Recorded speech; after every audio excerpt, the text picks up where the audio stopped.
अस्सलाम वालेकुम फ्रेंड्स, कैसे हैं आप सब लोग? ठीक है, उम्मीद करता हूँ ठीक होंगे। आज देखें कैसे जो है ना एक बॉलीवुड की शान, ठीक है, और बॉलीवुड की आन और नादिर ये आपस में इकट्ठे हुए हैं। बड़ी इंटरेस्टेड बातें हो रही हैं। प्लीज़ वीडियो को एंड तक ज़रूर देखें और चैनल को लाइक और सब्सक्राइब कर लें। जैसे मैंने आपको बताया था कि ये मेरा यूट्यूब चैनल जो है वो मैंने एक वेलफेयर के नाम से बनाया हुआ है, यानी मैं इस चैनल से मोनेटाइज़ करके जितनी भी अमाउंट कलेक्ट करूँगा वो सब मैं गरीबों लोगों में तकसीम करूँगा।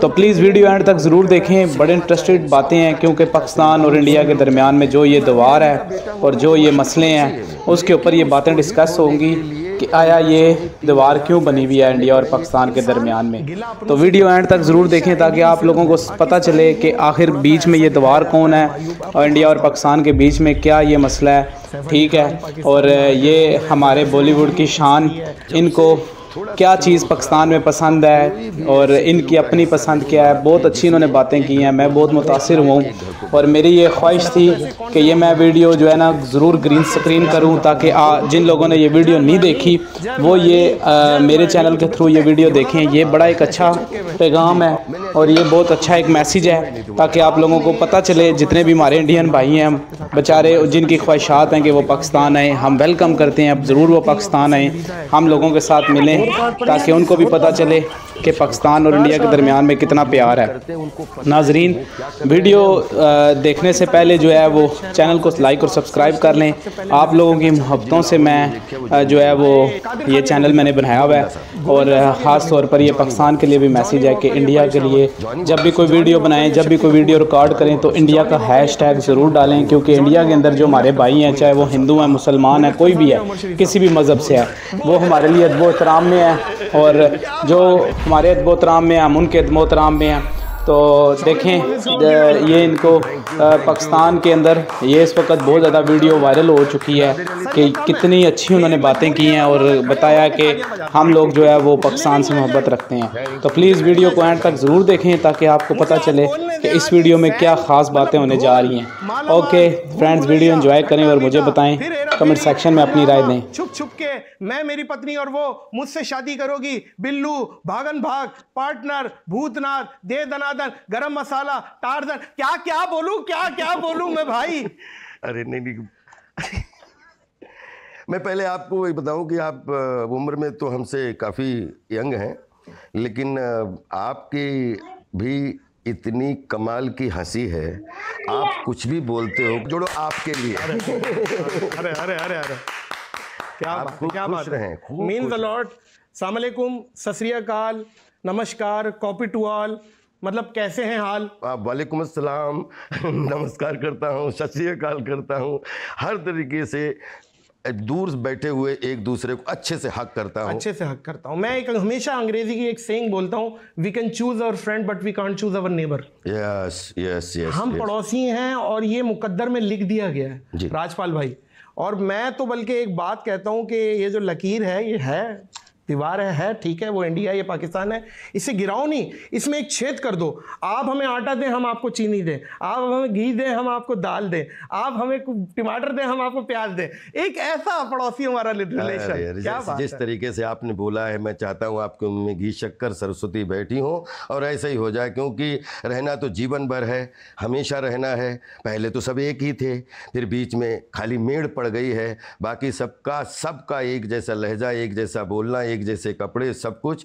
और बस यही दुआ करते हैं कि खूब आप लोग खूब फलें फूलें और हम लोग खूब फलें फूलें, एक दूसरे को खूब फल फूल के खूब एक दूसरे को पॉजिटिव एनर्जी दें, ताकि पूरे दुनिया में जो है हमारे हर घर सुखी रहे, हर बच्चा सुखी रहे, हर नौजवान सुखी रहे और हर बूढ़ा सुखी रहे। बस एक काम करता हूं। क्या बात है, क्या अच्छी दुआएं। पहली बार किसी पाकिस्तानी को पॉडकास्टर को आप पॉडकास्ट दे रहे हैं, इंटरव्यू दे रहे हैं, सही है जी। और इंटरव्यू भी मेरा ख्याल है पहली दफा काम तो किया है। ये अपने इरफान अली, जो हसन अली जो इन पे हैं, ये इनके साथ हमने एक बहुत सारे कॉमेडियंस, सही, बहुत सारे शकील जी हैं, बहुत सारे लोगों के साथ और बहुत सारे ऐसे कलाकार हैं जिनके साथ काम करने का सौभाग्य नहीं मिला, लेकिन उनको सुनने, उनको समझने, उनकी जो सृजनशीलता है, उनकी क्रिएटिविटी को देखने का मौका मिला और बहुत कुछ सीखने का भी मौका मिला। क्या बात है, क्या बात है। और बहुत इज्जत करता हूँ। बहुत बिल्कुल मोअज़्ज़िज़ ख़वातीन और हज़रात, मैं कोशिश करूँगा पॉडकास्ट में कम बोलूँ, राजपाल भाई बोले, लेकिन मैं आपको ये बात बताऊँ, मैं 2 दिन से राजपाल भाई के ये साथ हो और हम पूरा दिन साथ हैं। और मैं आपको ये गारंटी के साथ बता रहा हूँ, ये जितने अच्छे इंसान हैं, जितने अच्छे आर्टिस्ट हैं, उससे बहुत बड़े इंसान हैं। और वो मुरादमंदी, वो आजिज़ी, वो डाउन टू अर्थ इनके अंदर है कि इनकी तारीफ करनी चाहिए हमारे मामलात में, क्योंकि ज़ाहिर है हमारे गेस्ट हैं इतनी ज़्यादा कि यार कहीं खर्चा ना हो, आपका कोई चीज़ ना हो, मेरी वजह से कोई प्रॉब्लम ना हो, कोई कुछ ना हो। मैं कह रहा हूँ कमाल है, जीते रहे यार राजपाल भाई, जीते रहे। यही सपना है कि कोई कहता अलमराई लॉन्ग लाइफ दूध का बेहतरीन और क्रीमी जायका आपकी हर शाम की चाय को बनाए खास। अलमराई लॉन्ग लाइफ दूध, बेहतरीन जायका खास लम्हों के लिए। है कि पूरी दुनिया में 800 करोड़ लोग हैं। हाँ। बोलते हैं ना कि 7 समंदर की माप जहाँ पे समाप्त हो जाती है, एक्चुअली हवा में वहाँ से कला का उद्गम शुरू होता है, वहाँ से कला का विस्तार शुरू होता है। क्योंकि सब कुछ आसमान में, हवा में है, आपकी सोच में है, आपके शब्दों में, आपकी क्रिएटिविटी में है। और 800 करोड़ लोग अगर पूरी दुनिया में है ना नादिर भाई, तो 200 करोड़ अपन मिसलेनियस और मान लेते हैं जिनके वीज़ा या पासपोर्ट नहीं बने कभी। मेरे भी फादर का कभी पासपोर्ट नहीं बना, तो ऐसे बहुत लोग हैं जिन्होंने अपने पासपोर्ट भी नहीं बनवाए। तो मैं तो ये चाहता हूँ कि अगर 1000 करोड़ लोग हैं तो 1000 करोड़ हर किचन की थेरेपी आप जैसे लोगों के, आर्टिस्टों की वजह से, हम जैसे आर्टिस्टों की वजह से सबके ब्लड सर्कुलेशन अच्छे हो जाए और सब जब मिलें तो जिंदा दिल मिलें, हंसी खुशी के साथ मिलें, एक दूसरे को प्यार के साथ। जिंदाबाद जिंदाबाद जिंदाबाद। अच्छा भाईजान, ये जितने मैंने नाम लिए हैं फिल्मों के, माँ को अपनी सारी औलादें अच्छी लगती हैं, और ये बहुत मुश्किल सवाल है, ये बात है। मुझसे भी अक्सर लोग पूछते हैं आपने 1500 के करीब प्रैंक्स किए, फेवरेट प्रैंक कौन सा है? तो मैं यही बोलता हूँ यार, माँ को अपनी सारी औलादें अच्छी लगती हैं, लेकिन फिर भी ऑन अ पब्लिक डिमांड आपका कौन सा फेवरेट कैरेक्टर है? क्योंकि हमें याद है मालामाल वीकली में बाजे हंसा हंसा के बुरा हाल कर दिया, वो सीट वाला सीन, वो सीट निकली हुई, बाजे सीट निकली हुई और आप बैठ गए और आपने जो एक्सप्रेशन दिए कमाल है। इसी तरीके से ढोल, क्या बात है, उसका नाम बड़ा मुश्किल सा था आपका कैरेक्टर का, मार्तन डमढेरे। मार्तन डमढेरे, कमाल है। आपका जाती फेवरेट कौन सा है? एक कलाकार होता है ना, वो 3 लोगों से बहुत इन्फ्लुएंस होता है। एक रसोइया, एक हलवाई और एक टेलर। उसमें कपड़े सिलते हैं, कर्तन सिल के अपन अच्छा सूट बनाने की कोशिश करते हैं। इसमें अपन शब्दों को इकट्ठा करके उसको एक सूत्र में पिरोने की कोशिश करते हैं। वाह। एक हलवाई होता है, उसके लिए एक रसगुल्ला बना हो या 1 किलो रसगुल्ले बने हो या 1000 किलो रसगुल्ले हैं, वो कभी भी किसी रसगुल्ले को छोटा देख नहीं सकता, वो बड़ा बना नहीं सकता, उसकी क्वालिटी मेंटेन करता है। और एक रसोइया होता है कि वही खाना होता है, वही सब्जियां होती हैं पूरे विश्व में, वही मसाले होते हैं, लेकिन बनाने की पेशगी अलग होती है और खिलाने की भी पेशगी अलग होती है। तो मुझे लगता है कि एक कलाकार से जब आप ये पूछोगे कि आपका 1500 प्रैंक्स में सबसे अच्छा प्रैंक्स कौन सा है, मुश्किल सवाल है ना। हाँ, तो मुझे लग रहा है कि अगर मेरा कोई फेवरेट कैरेक्टर आप हमसे पूछें तो कोई नहीं, लेकिन मेरे जितने भी द्वारा कैरेक्टर निभाने का मुझे जो सौभाग्य मिला, वो मेरे जिगर हैं, वो मेरा ब्लड है। उसमें कोई, किसी में लेंथ है तो किसी में स्ट्रेंथ है, किसी में लेंथ है, किसी में स्ट्रेंथ। हाँ, कोई मेन लीड है, कोई छोटा है। अगर मैं ये समझता हूँ कि वो शूल में जो 2 लाइनें हैं आपकी, वो नहीं होती तो जंगल नहीं मिलती, तो छुप छुप के का वो नहीं होते आप, पांड्या नहीं होते, डांडिया नहीं, पांड्या नहीं, डांडिया। तो मैं ये समझता हूँ हर चीज इंटरलिंक है, हर चीज का कनेक्शन है कि एक सीन से लेके मैं बहुत मतलब इस दुनिया में बहुत सारे सौभाग्यशाली कलाकारों से प्रेरणा मिली, लेकिन मैं अपने आप को उनमें से एक सौभाग्यशाली कलाकार मानता हूं कि जिसने एक सीन से 100 सीन भी करने का सौभाग्य मिला। एक फिल्म में एक सीन भी था जहां से शुरुआत हुई, फिर कभी 10 सीन, कभी 5 सीन, कभी नेगेटिव, कभी पॉजिटिव, कभी प्रोटैगनिस्ट, कभी एंटागनिस्ट। 1 से 100 सीन, जिस फिल्म में 100 सीन करने का सौभाग्य मिला, तो विश्वास करिए उनके फ्रंट में एक सीन हमेशा रखता हूं कि वो एक सीन की वजह से 2 0 लग पाए। तो ये किसी भी कलाकार के लिए कह पाना बड़ा मुश्किल है कि ये मेरा फेवरेट कैरेक्टर है, ये मेरा फेवरेट नहीं है। हाँ, कभी कभार होता है कि हम लोग कलाकार लोग हैं, रोटी कपड़ा और मकान के लिए आटा और आर्ट का कॉम्बिनेशन जुड़ा हुआ है हमारी जिंदगी में, तो कभी कभी कोई रोल हम लोग मजबूरी में कर लेते हैं। अच्छा। और कभी कभी कोई रोल मजबूती में करते हैं। मसलन कोई मजबूरी का किया हुआ रोल जो बहुत हिट हुआ वो, मतलब मजबूरी, जैसे अब एक रोल किया, पहले पसंद नहीं आया लेकिन पैसे अच्छे मिल गए तो उसको कर लिया। और एक रोल ऐसा जिसको करने की हृदय से इच्छा हुई, उसमें पैसे नहीं मिले तो उसको भी किया कि नहीं ये मतलब सबसे ज्यादा पैसे कौन से रोल में मिले, अगर सवाल ऐसा जोड़ा जाए तो? आई थिंक चुप चुप के। क्या चुप चुप के में क्या? और चुप चुप के कैरेक्टर जो था वो मेरे लिए एक बहुत बड़ी सीख था, क्योंकि हमारी जिंदगी में 3 त्रिदेव बहुत मायने रखते हैं क्रिएटिविटी के। सही है। एक मिस्टर राम गोपाल वर्मा जी, ठीक हो गया, एक प्रियदर्शन जी और एक डेविड धवन साहब। डेविड धवन, तीनों कॉमेडी का सेंस रखते हैं। तीनों ने अलग अलग हमें यूटिलाइज किया। कभी हमें विलन, जैसे रामू जी ने विलन बनाया तो फिर प्यार तूने क्या किया में कॉमेडियन बनाया, फिर मैं माधुरी दीक्षित बनना चाहती हूँ मैं मेल लीड का सौभाग्य दिया। वैसे प्रियन जी ने कभी हंगामा करवाई तो कभी चुप चुप के करवाई, तो जो आपने जैसे कभी ढोल करवाई तो कभी मालामाल वी के लिए करवाई। वैसे ही डेविड धवन साहब ने कभी तो मुझसे शादी करोगा का छोटा पंडित और कभी मतलब पार्टनर का छोटा डॉन।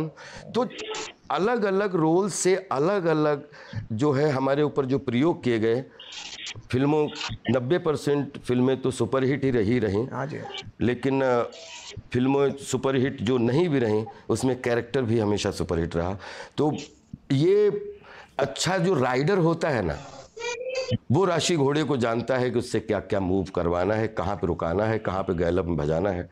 तो ये जो लोग हैं मैं इनको बेस्ट डायरेक्शन का जॉकी मानता हूँ हमारी जिंदगी का। क्या बात है, डायरेक्शन की बात हो रही है राजपाल भाई, तो सबसे मुश्किल डायरेक्टर आपको कि यार ये बहुत मुश्किल है? ये तीनों बहुत मुश्किल है। अच्छा, हाँ, तीनों बहुत मुश्किल है, तीनों की अपनी अपनी विधा है, तीनों का अपना अपना एक मुश्किल इन द सेंस कि प्रेशर, जिस डायरेक्टर के सामने डर लगने लगे एक्टर को। लेकिन डर का मतलब ये नहीं है कि आप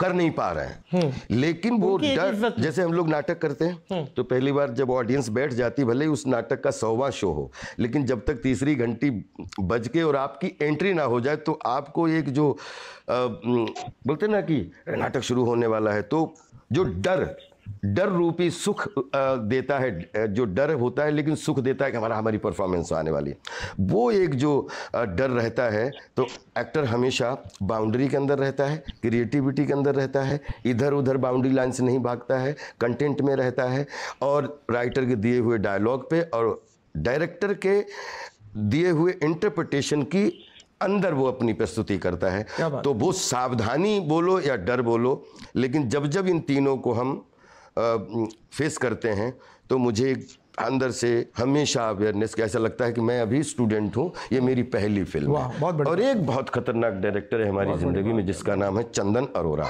अच्छा, मुंह से आग निकालते हैं? आग नहीं निकालता, लेकिन क्रिएटिविटी की इस तरीके की बात बोलता है कि एक अच्छे एक्टर को समझने के लिए पढ़ा लिखा होना बहुत ज़रूरी है। जो आदमी चंदन की बात समझे, जिसके लिए एक हमारी ज़िंदगी में बहुत कठिन रोल आया, मैं मेरी पत्नी और वो। मेरी फेवरेट मूवी, यहाँ सिर्फ एक ऐड कर दूं, मेरी फेवरेट मूवी में से एक मैं मेरी पत्नी और वो, जिसने नहीं देखी वो लाजमी देखे। चंदन अपने आप में one of the best editor हैं, बेस्ट डायरेक्टर भी उनको करने का, क्योंकि मैं मेरी पत्नी, मैं नहीं सोच सकता था कि ये बंदा एडिटर के साथ में इतना गहरा है कंटेंट को लेके। और जब ये फिल्म कंप्लीट की तो ये 40 दिन जो 50 दिन शूटिंग हुई थी फिल्म की, मैं मेरी पत्नी और वो की, वो हमारे लिए वो एक्टिंग नहीं थी, वो हमारे लिए एक प्रोसेस था इस एक्टिंग रूपी विज्ञान को जीने का। ये मैं कभी भी, जब मैं माधुरी दीक्षित बनना चाहती हूँ या मैं मेरी पत्नी और वो जब फिल्में उठाता हूँ, हालांकि फिर उस तरीके की बहुत सारी फिल्में अलग अलग, उस समय या तो यश चोपड़ा जी, सुभाष घई साहब का कॉमर्शियल सिनेमा चलता था, या फिर श्याम बेनेगल साहब, इस तरीके कंटेंट बेस्ड सिनेमा चलता था। तो आर्ट एंड कॉमर्स के बीच में सेमी कॉमर्शियल एक फिल्म का निर्माण किया और उसकी वजह से वो सेमी कॉमर्शियल में 50 फिल्में अभी पिछले 25 साल में बनी और अलग अलग लड़कों को अलग अलग मुकाम मिला। वो इनोवेशन मुझे बहुत अच्छा लगता है कि वो इनोवेशन का मैं 2000 के बाद में, आफ्टर महमूद भाईजान, मैं उस समय एक औरा था जब बहुत सारी प्यार किए जा, चलती का नाम गाड़ी, पड़ोसन, महमूद भाई ने बहुत फिल्में बनाई थीं। एक कलाकारों का एक जो है 7-8 कलाकारों का एक सिंडिकेट बनाकर, फिर 20-25 साल बीच में फिल्में उस तरीके की नहीं बनी, लेकिन 2000 के बाद और 2025 तक या तो कॉमर्शियल या कंटेंट आर्ट बेस या सेमी कॉमर्शियल सिनेमा का एक नया वो शुरू हुआ, तो उसका मैं शुरुआत का हिस्सा बन गया था। आज तक अभी अर्ध रिलीज़ हुई, फिर पिछले साल काम चालू है, रिलीज़ हुई, अभी एक हम तुम मकतूब हमारी रेडी है पलाश मुच्छाल के साथ। तो कब एक साल में अगर अपन ने 7 फिल्में की, 6 फिल्में की, तो 4 सपोर्टिंग लीड और 2 लीड, 4 सपोर्टिंग लीड 2 लीड। अच्छा, वैसे एक पब्लिक का आते हुए भी मेरा एक सवाल था, हेरा फेरी बन रही है? जी, बनने की प्लानिंग तो चल रही है। कोई डेट्स दे दिया आपने? अभी हम लोग भूत बंगला कंप्लीट कर रहे हैं, भूत बंगला कंप्लीट कर रहे हैं प्रियदर्शन जी के साथ।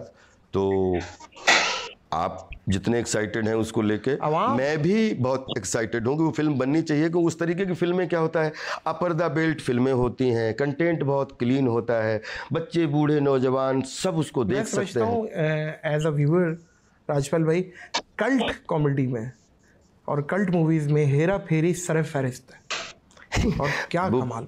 वो प्रियन जी ने पता नहीं किस तरीके से वो फर्स्ट फिल्म हेरा फेरी डिज़ाइन की, और मैं बहुत सौभाग्यशाली हूँ कि 100 साल का सिनेमा लगभग हुआ था, तो उसमें लगभग 100 फिल्में 100 साल के सिनेमा में राजपाल यादव को भी करने का सौभाग्य मिला, और सबका लगभग हर फिल्म के कैरेक्टर का आशीर्वाद, चाहे बोलते ना कि जैसे दुनिया गोल है तो ईस्ट वेस्ट नॉर्थ साउथ, सब में उन फिल्मों को अप्रिसिएशन मिला और मुझे बहुत प्यार मिला, अप्रिसिएशन मिला। इंसान गिला अपनों से ही करता है जी, और आप जाहिर है रिप्रेजेंट कर रहे हैं बॉलीवुड को और इंडियन फिल्म इंडस्ट्री को, तो एक पाकिस्तानी होने की हैसियत से एक छोटी सी एक गिला है कि हमेशा इंडियन फिल्म में पाकिस्तानी को या तो थोड़ा सा ऐसा दिखाया जाता है मायूब, अब तो ख़ास तौर पे, और अभी हम देखते हैं कि सैफ अली ख़ान पाकिस्तान में आके रोंद रहे हैं सबको, और इस तरीके से गदर फिल्म की भी एक हिस्ट्री है। आप इस चीज़ पे क्या बोलते हैं? देखिए, बड़ा सेंसिटिव क्वेश्चन है, लेकिन 500 फिल्में बनती हैं, उसमें किसी को वो कंटेंट पसंद आ गया कि वो कंटेंट लेना है, लेकिन अंत क्या होता है, ह्यूमैनिटी जीतती है। हम लोग खिलौना खेलने वाले लोग हैं, हम लोगों में एक तरफ गन चलाता है, दूसरी तरफ गन चलाता है, जैसे डायरेक्टर कट बोल देता है कट, दोनों खड़े होते हैं, चाहे वो पाकिस्तानी का कैरेक्टर कर रहा हो चाहे हिंदुस्तानी का कैरेक्टर कर रहा हो, दोनों खड़े होकर एक दूसरे को हक करते हैं। मुझे ऐसा लगता है कि ये कंप्लीट डायरेक्टर की अर्थवत्ता पे, इंडिविजुअल चॉइस पे ये होता है। मुझे ऐसा लगता है कि फिल्में 500 बनती हैं, तो 500 फिल्मों में तो अगर 2 फिल्में बनी जो उस कंटेंट को लेके, कभी पार्टीशन को लेके बनी या इमोशन को लेके बनी, या जिस तरीके से बॉर्डर, तो जो पुरानी घटनाएं हुई उनसे इन्फ्लुएंस होके बनी, तो इसमें एक डायरेक्टर होता है, 2 डायरेक्टर होते हैं, बाकी तो 498 फिल्में बाहरी कंटेंट को लेके ही बनती हैं। क्योंकि राजपाल भाई, आपसे ये सवाल मैंने यूँ किया क्योंकि आपने इस तरह की कोई मूवी नहीं की है, आपके रिकॉर्ड में हमने नहीं देखा है कि कोई इस तरह की मूवी, या आप ऐसे रोल नहीं एक्सेप्ट करते या क्या करते हैं? नहीं, द हीरो में एक फिल्म का एक दोरजी कैरेक्टर किया था, और उसमें जो है एक कैरेक्टर करने का मौका मिला था, और उसमें 1-2 लाइनें ऐसी बोलने का, क्योंकि ये कंप्लीट डायरेक्टर की चॉइस होती है, मैं बिल्कुल नया था, लेकिन जब से थोड़ा सा फिल्मों में खड़ा हुआ तो कोई भी ऐसी फिल्म का हिस्सा नहीं बना उसके बाद कि जिसमें एक घर को अच्छा लगे, एक घर को बुरा लगे। हम चाहते हैं कि सिनेमा हर घर को अच्छा लगे, और हम उसी सिनेमा का कदर करते हैं। हिंदुस्तान और पाकिस्तान एक ही माँ के 2 बेटे हैं, करवट बदल के लेटे। अरे बहुत अच्छी बात, और हम चाहते हैं कि ये दोनों अब पलट के और एक दूसरे की शक्ल देखें, एक दूसरे की वो, और सब कुछ इंशाल्लाह। और ये आज जो मैसेज जा रहा है ना हमारा और मेरा और आपका जी, ये एक दोस्ती का, यकजहती का और एक फ्रेंडशिप, इसमें हम दोनों तरफ से जो दिखा रहे हैं कि आप भी आ रहे हैं, हम भी आ रहे हैं, कोलैबोरेशंस हो रही हैं, तो इन फ्यूचर बहुत अच्छा होगा, मुझे तो ऐसा ही नज़र आ रहा है। नहीं, हमारे हम चाहते हैं कि जैसे बहुत सारी चीज़ें ऐसी हैं जीवन संभालने के लिए कि जिसमें रोटी कपड़ा और मकान संबंधी चीज़ें खूब सब खुशहाल रहें, सब बेमिसाल रहें, और एक दूसरे को जो है, जो कितने लोग होंगे जो मतलब माहौल ख़राब करने की कोशिश करते हैं, या फिर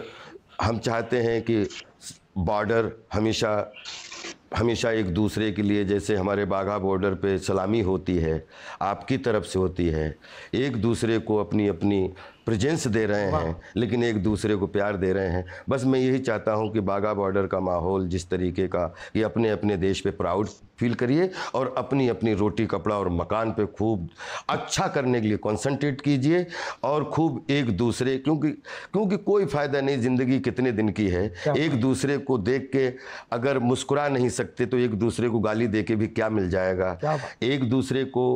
एक दूसरे की जान की इज्जत कीजिए और एक दूसरे के स्वाभिमान की इज्जत कीजिए। मैं एक बात बोलता हूँ राजपाल भाई, इंसान की ज़ाती ज़िंदगी 15-20 साल से ज़्यादा नहीं है। वो कैसे? अगर एक इंसान 60-65 साल जिंदा रहता है तो आधी ज़िंदगी, अगर वो दिन में 12 घंटे सोता है तो आधी ज़िंदगी तो सोते हुए निकाल रहे हो। करेक्ट, ठीक हो गया? राइट। बची 30 साल जी। तो 30 साल में से 10 साल नाबालिग पने के जो बचपन थे वो निकालते हैं। जी जी। 20 ईयर्स बच गई, वॉशरूम वगैरह के भी निकालें तो कोई 15-1 साल बचेंगे। जी। इस जिंदगी में कर क्या लेगा वो? कर क्या लेगा? और आप जो आए थे, राजा भोज ने बोला था मनु अपने बड़े भाई के लिए कि इस दुनिया में बड़े बड़े राजा महाराजा आए और चले गए, ये पृथ्वी किसी के साथ नहीं गई। वाह। तो आपने मुझे जंगल में भिजवाया है तो शायद मुझे लगता है कि ये पृथ्वी आपके साथ ज़रूर जाएगी। तो मनु की वो पूरी हिस्ट्री है, फिर वो कैसे उन्होंने जाके और लेके आए वापस।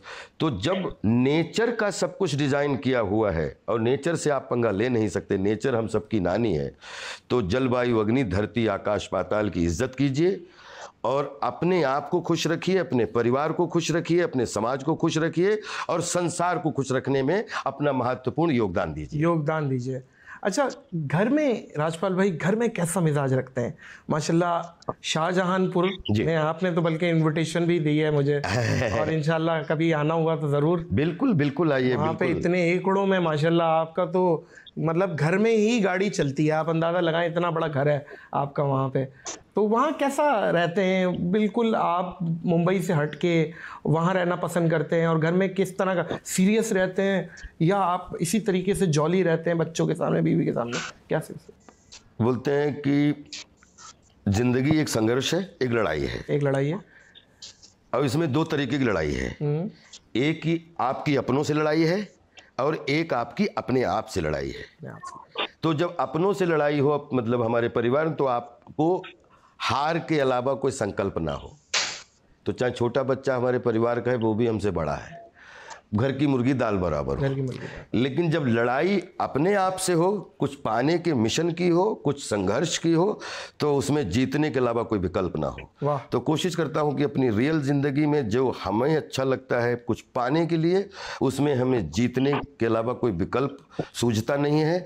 और जब भाई है या मदर फादर हैं या कोई भी है, उनके साथ में कोई भी इशू हो जाए, तो परिवार में मुझे सबसे ज़्यादा अपने परिवार के सामने, चाहे वाइफ हो, सरेंडर करके हारना अच्छा लगता है। अच्छा राजपाल भाई, पाकिस्तान, क्योंकि मुझे पता चला था आपकी कुछ मूवीज़ की रिकॉर्डिंग भी आप लोगों ने प्लान किया था कि ये लाहौर में, कराची में करेंगे जी, तो वो हो नहीं पाई जी। मेरा ख्याल है मैं मेरी पत्नी और वो की एक बार प्लानिंग हुई थी। हमारे डायरेक्टर ने कहा था कि अपन एक ऐसी फिल्म बनाएं जिसमें कोई मतलब सोशल इशू हो, पारिवारिक मानसिक, लेकिन कोई इशू ना हो।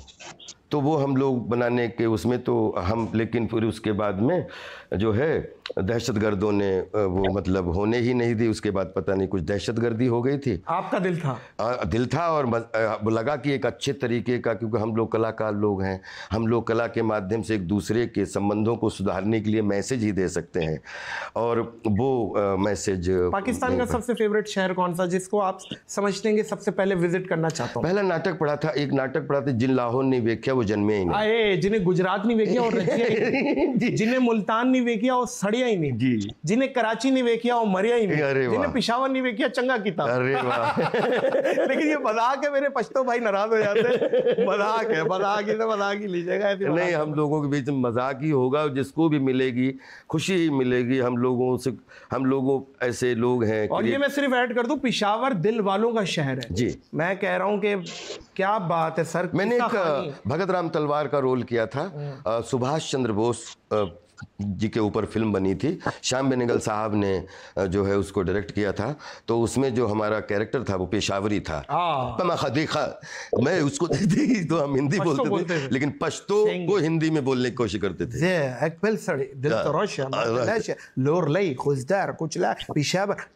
औरंगी टाउन, कस्बा कालीन, कटी पहाड़ी। हाँ, ये आप भगत राम तलवार का, अगर सुभाष चंद्र बोस जी की फिल्म में एक एपिसोड आता है भगत राम तलवार का, और उसमें भी पेशावरी कैरेक्टर थे, पश्तो बोलते थे, उन्होंने सुभाष जी की बड़ी मदद की थी। वो कैरेक्टर मुझे करने का मौका मिला था, तो मुझे बहुत अच्छा, मुझे एक्चुअली पेशावर भी देखने की बहुत इच्छा है। पेशावर दिखाएंगे इंशाल्लाह आपको, लाहौर दिखाएंगे, कराची, फैसलाबाद जी, मुल्तान, और बहुत सारी कुछ ऐसी लोकेशंस हैं जो बहुत अभी तक अछूती हैं, और बता रहे हैं कि वो बहुत, क्योंकि वो अपने भारत बेहतरीन। बलूचिस्तान में सर आप यकीन करें, फर्स्ट हैंड नॉलेज है मुझे, और मैंने खुद देखा है बिल्कुल नेकेड आइज से। वो जो सी है ना, वो रात को ऐसा लग रहा था कि ग्रीन लाइट्स सी के अंदर चल रही हैं, डांसिंग, और नेचुरल थी। ऐसी ऐसी लोकेशंस हैं पाकिस्तान में, मैं समझता हूँ जो ज़ाहिर अभी तक दुनिया को नहीं दिखाई गई हैं। आप लोगों की तो बहुत ज़्यादा लोकेशन आप डिस्कवर कर सकते हैं। मैं आपको बताऊं, जैसे हम लोग कलाकार लोग हैं, हम पॉलिटिकल या जो इश्यूज़ हैं, क्योंकि ये हम लोग समझ भी नहीं सकते कि क्या चल रहे हैं, ठीक है ना। लेकिन एक चीज़ मुझे मोदी साहब की बहुत अच्छी लगी थी। एक बार उन्होंने कहा कि चैलेंज करते हैं, चैलेंज देता हूँ। तो चैलेंज, तो मैं एकदम देखा कि क्या चैलेंज दे रहे हैं। तो बोले कि आओ गरीबी से लड़ें, आओ मतलब अपने अपने यहाँ की उससे लड़ें, अपन अपने उसके अपनी प्रतिष्ठा के लिए लड़ें। 3-4 लाइनें बोली थी, वो मुझे आज तक मतलब इतनी अच्छी लग रही हैं कि वाकई हेल्दी कंपटीशन। से बॉलीवुड में कंपटीशन होता है, हर बच्चा चाहता है कि मैं ऊपर जाऊं, वो कहता है मैं ऊपर जाऊं, और जब सब कुछ ऊपर जाने के लिए हो तो आई थिंक कंपटीशन तो ऐसा ही हो जैसा आपने पहले बोला कि बोलते हैं कि आलू प्याज का वो शेयर हो, और एक दूसरे मिलके अपने अपने देश की गरीबी से लड़के, ताकि पूरी दुनिया इसका लोहा माने कि आज ये गरीबी मुक्त हो चुके हैं, धनयुक्त हो चुके हैं, बेस युक्त हो चुके हैं, संस्कार युक्त हो चुके हैं, व्यवहार युक्त हो चुके हैं। और ये जब कंपटीशन हेल्दी होता है तो बोलते हैं ना कि जब दोनों मेड़ें खड़ी होती हैं तो बड़ा अच्छा लगता है, और एक दूसरे से जुड़ी होती है। क्या बात है, क्या बात है। अच्छा राजपाल भाई, आपको पता है मीम्स बड़ी चलती हैं पाकिस्तान में, आप हर जगह चलती, पूरी दुनिया में चलती है। एक तो वो जो चलती है, वो जो आपका एक्सप्रेशन था, चुप चुप के का, हाँ, वो आपने बताया कि मैं फिर भी नहीं कर पा रहा यार। नहीं, प्रियन जी ने वो ऐसा टास्क दिया था कि पूरी फिल्म में जो लड़का बोल नहीं रहा, जिसकी वजह से क्या क्या करना पड़ गया मेरे कैरेक्टर को, और वो अचानक बोला, अचानक उसके मुंह से आवाज़ निकल गई। तो ये बांडिया इतना पढ़ा लिखा नहीं है। प्रियदर्शन जी ने बोला कि ये ना भूल जाए कि ये ट्रेजेडी है, कि हंसी है, या गुस्सा है, या रोना है। तो एकदम वो एक्सप्रेशन भूल गया कि कैसे जिंदगी जीना भूल गया। हाँ, तो वो इसको रिएक्ट क्या करूं, वो मीम में कई बार आया। बहुत सारे लोगों ने मुझसे कहा कि वो आप एक्सप्रेशन दोबारा दीजिए। अब बिलीव करिए, मैंने अकेले में भी ट्राई किया, वो दोबारा फिर 1 2 3 4, क्योंकि उससे ज़्यादा अगर मौका लगेगा तो फिर लगेगा डिजाइंड है। तो 1 है, तो वो मैंने अकेले में करने की कोशिश की, वो हमसे हुआ ही नहीं दोबारा। ऐसे ही जैसे वो चांद नवाब का जो बजरंगी भाईजान में सीन लिया गया था, लाहौर से कराची के लिए ट्रेन आ रही है, भाईजान आगे हो जाओ, ट्रेन चली जाएगी भाईजान। फिर उसके वाकई उसने फिर करने की कोशिश की चांद नवाब ने, लेकिन वो नहीं कर पाया। नहीं, और ये चीजें कुछ हो जाती हैं। इसी को मिरेकल बोलते हैं, कि बोलते हैं कि आप खेती करते हो और कभी आपको उम्मीद नहीं होती कि आलू इतना अच्छा निकल गया। आलू तो हर साल बोया जाता है, लेकिन ज़मीन के अंदर होता है। लेकिन धीरे धीरे जब उसको खोदना शुरू करते हैं, एक आलू इतना बड़ा रह जाता है, एक आलू इतना मोटा हो जाता है। तो अरे ये तो बहुत ही फल फूल गया। तो आई थिंक एक्सप्रेशन, और एक वो भी याद आ रहा है, जर्मनी। चलो बैठो, ये रहा 8 घंटे का है बस रात का, क्या अच्छी वो बात। और एक वो भी याद आ रहा है मुझे, अल्लाह आपका भला करे, चुप्पे कुत्ते, ये बोला था ना चुप के में जी। और क्या अच्छी लाइनें ढोल फिल्म में जी। और दांत मांझ के कुल्ली कर ली, और वो थूक रखेंगे हम। क्या इसमें आप अपना भी आइडिया देते हैं, या अपना ये लाइनें जो होती हैं, या बिल्कुल आप डायरेक्टर के बेहतरीन एक्टर हैं कि बस मैं ही बोलूँगा, या आप अपनी खुद भी क्रिएटिविटी करते हैं? ये आज तक पहले जो कैरेक्टर सुनाया जाता है ना, तो मैं हमेशा ना एक बच्चे की तरह वो कैरेक्टर को पहले जुड़ता हूँ, बच्चे की तरह। मुझे भूल जाता हूँ कि राजपाल है इसमें, कि अगर ये मैं बच्चा हूँ और ये लाइन सामने आ रही तो मुझे कितना मज़ा आएगा। और वो बच्चा बन के फिर ऑडियंस बन के मैं उसको पहले तो सुनने की कोशिश करता हूँ और उसके बाद में कोशिश करता हूँ कि जो भी डिलीवर हो जाए वो ईमानदारी का हो, बस वही कोशिश करता रहता हूँ।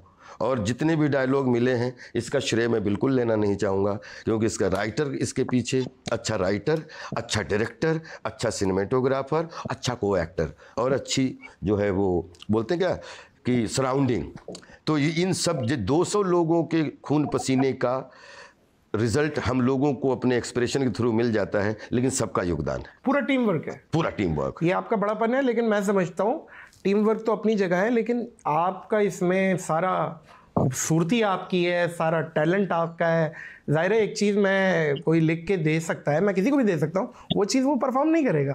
ये आपका माशाल्लाह, ये अल्लाह ताला ने आपको दिया हुआ है, कुदरती मिला हुआ है आपको। नहीं, बहुत, जितना बहुत इस चीज़ पे और ये जितना एक्सप्रेस किया जाए उतना बढ़ता है। हाँ, और आज भी आलू की खेती है साहब, आलू की खेती, आलू की खेती, आलू कैसा निकलेगा, जैसे फिल्म जब रिलीज होती है ना तब पता लगता है। आलू की खेती है जिसमें ऊपर तो खूब हरा हरा वो पौधा खड़ा है, लेकिन आलू कितना बड़ा है ये तो खुदने के बाद डिसाइड होगा। क्या बात है, क्या बात है। अच्छा, एक राजपाल भाई, एक बड़ा मजे का हमारा एक सेगमेंट है दिस एंड दैट, लेकिन मैं उनसे बोलता हूँ थित एंड थैत, थित एंड थैत, थित एंड थैत।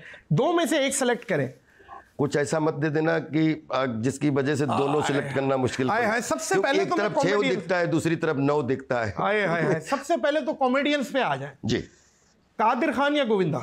एक आप देखिए, ये सारे टैलेंटेड हैं, सारे सर के ताज हैं, लेकिन एक जाती पसंद हो रही है जी। तो वो कादिर खान या गोविंदा। कादर खान साहब, कादिर खान या गोविंदा। अरे बाप रे, कैसे एक ये तुलना ही करना बेकार हाँ, है। लेकिन एक क्योंकि वो शब्दों का भंडार थे कादर खान साहब, जिन्होंने लिखाई से पूरी बॉलीवुड को बदलने की, उसमें उनके लिखे हुए डायलॉग बच्चन साहब ने भी बोले, लेकिन जो डायलॉग लिखे हुए उसकी अगर उसमें एक आदमी परफॉर्मर के रूप में, तो मुझे लगता है कि कादर खान साहब 9 हैं, गोविंदा साहब 6 हैं, और गोविंदा साहब 9 हैं तो कादर साहब 6 हैं। ये तुलना करना बड़ा मुश्किल, लेकिन एक अगर वन लाइन में जवाब दें तो गोविंदा साहब। गोविंदा साहब या जॉनी वॉकर? मुश्किल ले आया हूं मैं। जॉनी वॉकर साहब। जॉनी वॉकर या राजू श्रीवास्तव? जॉनी वॉकर साहब। जॉनी वॉकर या अनुपम खेर? जॉनी वॉकर साहब। जॉनी वॉकर या परेश रावल? जॉनी वॉकर साहब। जॉनी वॉकर या शक्ति कपूर? जॉनी वॉकर साहब। जॉनी वॉकर या कपिल शर्मा? जॉनी वॉकर साहब। जॉनी वॉकर या कृष्णा? जॉनी वॉकर साहब। जॉनी वॉकर या मोइन अख्तर साहब? मोइन अख्तर साहब। क्या बात है, क्या बात है। मोइन अख्तर साहब या उमर शरीफ साहब? बहुत क्या बात है, क्या बात है। ये मैं आपको बताऊं कि जैसे जिन हालातों में आज से 400 गुनी कम सुविधाओं में जो सिनेमा का आकार जॉनी वॉकर साहब ने, महमूद साहब ने बढ़ाया है, आज गोविंदा साहब या उसके बाद जो अपने कादर खान साहब, ये जिन लोग, ये ऐसे लेजेंड हैं जिन्होंने उस पीढ़ी को बहुत ऊपर तक पहुंचाया है। और आप उमर शरीफ साहब को, मोइन अख्तर साहब को बहुत एडमायर करते हैं, उनके लिए कुछ कहना चाहेंगे? वो लोग क्राफ्ट के धनी थे। उनका क्राफ्ट ना, कभी भी उनके क्राफ्ट को अगर आपने 1 सेकंड के लिए भी देख लिया तो आप ना उनके, बोलते ना कि आदमी डायलॉग सुनते सुनते ऐसे कर लेता है फिर देख लेता है, लेकिन क्योंकि उमर शरीफ साहब तो हमने ऑडियो ज़्यादा सुना था कि वो CD वो उस समय, लेकिन मोइन अख्तर साहब के लूज टॉक में इतने कि मोइन अख्तर साहब को मिस ही नहीं कर सकते कि अगर जरा सा ऐसे भी देख लिया, खांसी भी आ गई तो कुछ मिस हो जाएगा। ये इसलिए जो आदमी साले, हाँ फिर गाली दे रहे हैं आप अनवर मकसूद साहब, फिर आपने गाली दी। अरे क्या है वो नहीं, वो बहुत ही, वो कुछ प्रतिभा के धनी थे। और ये ब्लेस जो ऊपर वाला जो है, उनको हमारे यहाँ रसवर्षा होती है। रसवर्षा पूछेंगे, कहीं रनवर्षा होती है, क्रिकेट के क्षेत्र में रनवर्षा होती है, होली में रंग वर्षा होती है। तो वैसे ही ये लोग अपने जो कला के क्षेत्र में रसों की वर्षा होती है। क्या बात। तो रस वर्षा करने में ये लेजेंड भी अपना महत्वपूर्ण योगदान देते हैं। खूबसूरत एक्ट्रेसेस में आ जाए, जाती तौर पे पसंद, टैलेंट पे नहीं हो रही है, पसंद पे हो रही है। करीना या काजोल? काजोल। काजोल या जूही चावला? काजोल। काजोल या करिश्मा कपूर? काजोल। काजोल या माधुरी दीक्षित? माधुरी दीक्षित। माधुरी दीक्षित या दीपिका? माधुरी दीक्षित। माधुरी दीक्षित या कैटरीना कैफ? माधुरी दीक्षित। माधुरी दीक्षित या ऐश्वर्या राय? माधुरी दीक्षित। माधुरी दीक्षित या रानी मुखर्जी?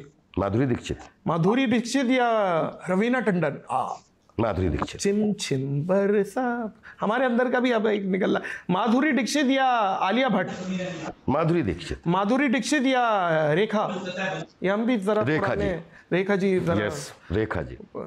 रेखा जी या माधुरी परवीन बाबी? रेखा जी। मैं देखे कहाँ गया वो, आप देख रहे हैं? वो लोग लेजेंड हैं। उन माधुरी दीक्षित सेकंड, उनके बाद की जनरेशन है। रेखा जी या ये जैकलिन फर्नांडिस? रेखा जी। रेखा जी या नरगिस साहिबा? नरगिस जी। नरगिस साहिबा या हेलन? नरगिस। नरगिस साहिबा या मधुबाला? मधुबाला। खत्म हुआ तो फाड़ लो भाई। मधुबाला पे खत्म किया जाए। क्या जी। बात है, क्या बात है। ये मधुबाला सब भाई जितने आपने नाम लिए हैं, क्योंकि ये जनरेशन, रेखा जी ने क्या वर्क किया है, मधुबाला जी ने क्या वर्क किया है, और उनकी इंस्पिरेशन से आज जो जितनी टैलेंटेड हीरोइनें हुई हैं, तो वो कहीं न कहीं बोई हुई खेती उन लोगों की थी। बिल्कुल है।